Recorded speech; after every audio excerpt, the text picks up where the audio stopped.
tugasmu, tanggung jawabmu. Maka bertempurlah seperti layaknya seorang laki-laki. Kalau kau seorang laki-laki, buktikan dari caramu berdiri, bukan dari caramu bicara. Hadapi kerasnya hidup dengan dada terbuka, bukan dengan keluhan di belakang layar. Kau boleh lelah, tapi jangan menyerah. Kau boleh jatuh, tapi jangan diam. Karena harga diri seorang pria bukan terletak pada seberapa mudah dia hidup, tapi seberapa kuat dia bertahan saat hidup menghantam.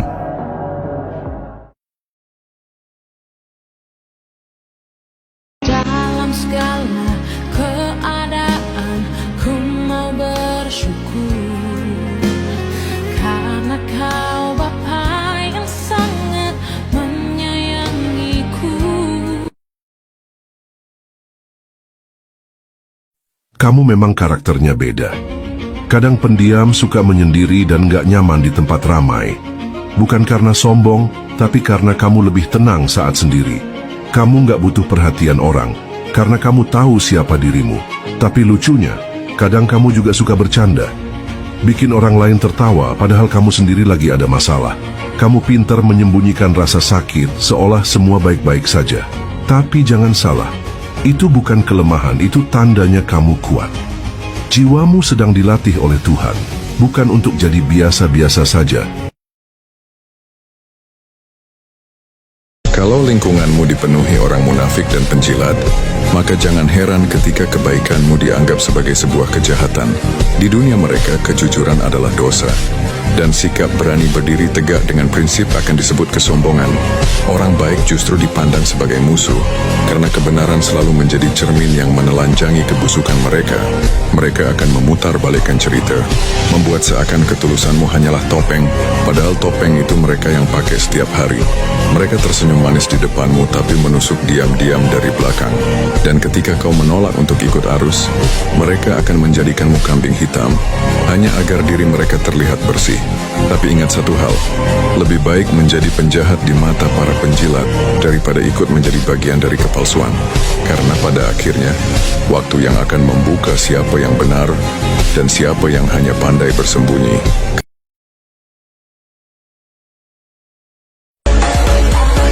Semakin dewasa seseorang, semakin ia memilih untuk tenang daripada menang. Ia memilih tenang karena tahu bahwa emosi yang tak terjaga hanya akan menguras hidupnya. Dalam ketenangan itu, ia menemukan ruang untuk berpikir, memahami, dan melangkah lebih bijak. Pada akhirnya, kedewasaan mengajarkan bahwa menang itu penting, tapi tetap tenang jauh lebih bermakna. Karena dari ketenangan, kita bisa melihat mana yang perlu diperjuangkan dan mana yang cukup dilepaskan.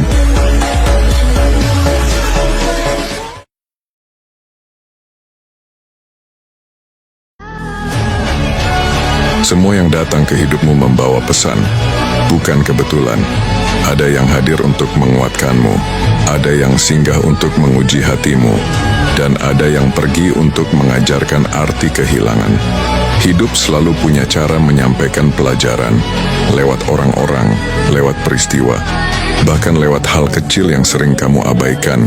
Karena dari setiap pertemuan, selalu ada makna yang bisa membawamu menjadi pribadi yang lebih dewasa.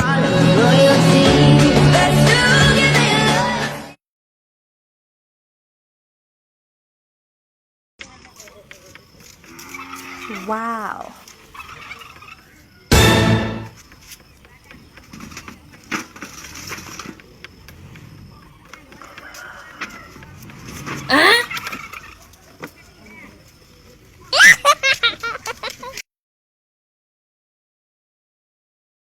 Anakku, aku melihat semua luka yang tidak tampak oleh mata manusia. Aku mendengar kata-kata tajam yang melukai jiwamu, bahkan ketika engkau berusaha tersenyum di luar. Ketika dunia merendahkanmu, aku meninggikan pandanganku kepadamu. Ketika mereka menghina, aku mengingatkan siapa engkau di hadapanku. Engkau adalah ciptaanku yang indah, berharga, dan tidak ternilai. Jangan biarkan suara manusia membungkam suaraku dalam hatimu. Aku tidak menilaimu dari penilaian mereka. Aku menilaimu dari kasih yang tidak berubah. Ingatlah, anakku, aku sendiri pernah dihina. Aku dicaci, diludahi, dipaku di kayu salib oleh mereka yang tidak mengenalku. Jadi jangan heran jika dunia juga memperlakukanmu tidak adil. Tetapi justru dalam penghinaan itulah kemuliaanku dinyatakan. Dan hari ini aku berkata kepadamu, engkau tidak sendirian. Setiap air mata yang jatuh karena hinaan itu, aku kumpulkan. Aku tidak akan membiarkannya sia-sia. Aku sedang membentuk hatimu menjadi kuat, lembut, dan penuh kasih seperti hatiku. Anakku, bangkitlah. Jangan bergantung kepada kata-kata orang lain. Mereka mungkin memanggilmu gagal, bodoh, atau tidak layak. Tapi aku memanggilmu anak yang kukasihi. Aku menenun engkau di dalam kandungan ibumu. Dan aku tahu rancanganku atas hidupmu. Rancangan damai sejahtera dan bukan kecelakaan. Ketika engkau percaya pada siapa engkau di dalam aku, tidak ada hinaan yang bisa meruntuhkanmu. Sebab martabatmu berasal dari surga, bukan dari bumi. Hari ini, aku memulihkan kehormatanmu, bukan dengan membalas hinaan dengan hinaan, tetapi dengan kemuliaanku yang akan aku nyatakan atas hidupmu. Aku akan mengangkat engkau di hadapan orang-orang yang pernah merendahkanmu. Tapi lebih dari itu, aku akan memenuhi hatimu dengan damai dan sukacita yang tidak bisa diambil siapapun. Datanglah, anakku, duduklah dekat denganku. Biarkan aku membisikkan kembali siapa engkau sebenarnya. Aku tidak akan pernah mempermalukanmu. Aku akan memulihkan dan mengangkat engkau pada waktuku yang sempurna. Tanganku telah meletakkan dasar bumi, dan tangan kananku membentangkan langit. Sungguh tanganku sanggup menolongmu. Datanglah dan serahkan sepenuhnya persoalanmu kepadaku. Jangan biarkan ego dan kedaginganmu menghalangimu datang kepadaku, karena rancangan pertolonganku adalah yang terbaik bagimu.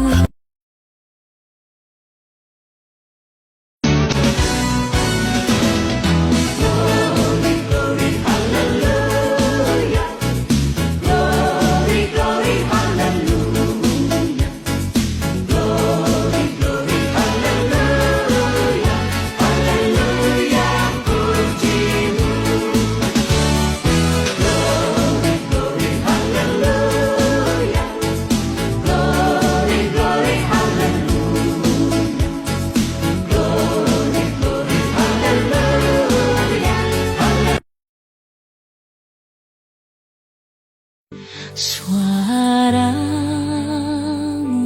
ku dengar memanggil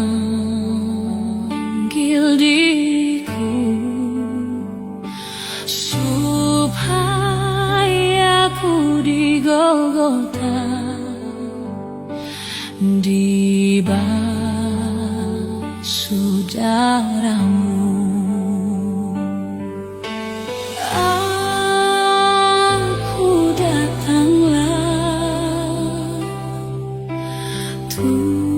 Tuhan padamu, dalam darahmu kudus, sucikan diriku.